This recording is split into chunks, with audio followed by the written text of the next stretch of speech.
A lot of these are trying to affect those who are in the United States, some states, but you will not hear it publicly. You only read it in medical journal and CDC news. And I've asked myself why this time it's not China. I know there's recent one trying to come from China, but I'm trying to focus on diseases that are trying to emerge from the United States, like influenza and tuberculosis.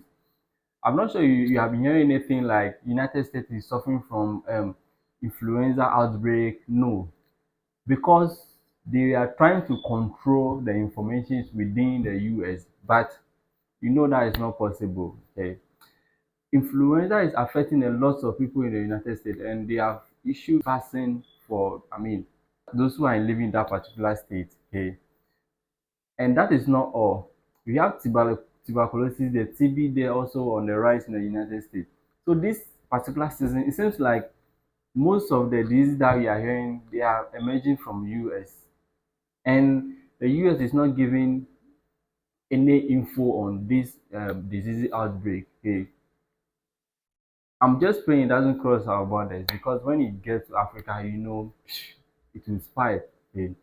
So I don't know why the USA is not trying to warn other countries or bring more information on what they are going through, because some parts of the United States, they are really suffering from what influenza outbreak. So if you have some relative out there, call them, check up on them, and see how they are doing. Who knows? They may also be in the state that the influenza is trying to affect everyone. And we have tuberculosis also there trying to emerge from the US. I don't know. Since this season, US is not lucky. Most of the diseases we hear their name, tuberculosis, influenza, are trying to break them down.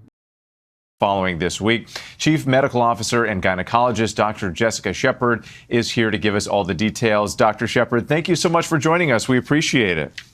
Good to see you, Whit. So let's start with the rising numbers of flu cases. The CDC data showing that doctors' visits for flu illnesses are at their highest levels in 15 years. I can tell you my daughter had the flu this week. It seems like every kid at her school is sick. What do we know about what's driving these cases, and is it too late to get a flu shot? Well, let's start first with it's never too late to get the flu shot, because as we have seen, these numbers are increasing, but that means that your susceptibility to getting the flu is very high. And exactly as we're saying, when we look at respiratory illness, it's not atypical to have seasons where we have what we call a very high nationwide type of activity. And even when we look at the different states, there's 12 states that are categorized as very high and 19 are listed as high. So the most important part is, what can I do offset my chances of getting the flu, which include decreasing your sick contact, making sure if you do have the flu to stay away from other people, and again, looking at getting that flu shot. So now to the bird flu. There have been no cases of human-to-human spread. Health experts say that the risk to the general public is very low, but we're still seeing this massive impact at the grocery store on things like eggs. What do people need to know about their own risk factors? Yeah, that risk of getting what we call avian flu or bird flu is relatively low, but we do know in January in Louisiana, actually, that they had a patient who was hospitalized and actually died. So looking at making sure that we keep ourselves safe, I think the most important part during any flu season, no matter what variant or type it is to make sure that we're keeping ourselves safe by contact and washing our hands. That really is the best way that we can do that. Again, respiratory illness is spread through cough, and making sure that you keep away from people if you think you're sick. Another topic I'd like to ask you about, too, because according to a new study by JAMA Pediatrics, teenagers, they're spending an average of 90 minutes a day on their phones in school. So this has become a huge problem for school districts. How can teachers and parents help teenagers find that right balance?